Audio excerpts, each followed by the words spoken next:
Welcome to this video. Today, we will talk about how to achieve any goal in life. Simple steps, clear path. Step 1. Be clear about your goal.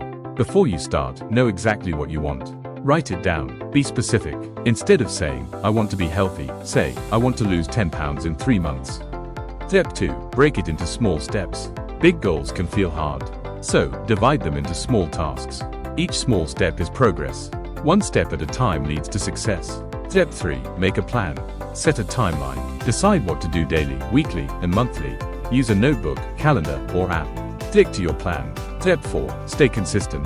Small actions every day matter more than big actions sometimes. Even if progress feels slow, don't stop. Keep going. Step 5. Track your progress. Check how far you've come.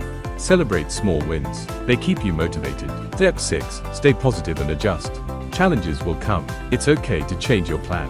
Stay focused, stay calm, and move forward. Final words. Every goal is possible with the right mindset and effort. Be clear, plan well, take action, and never give up. Thank you for watching. We hope this helped. Don't forget to like, share, and subscribe for more simple and helpful videos.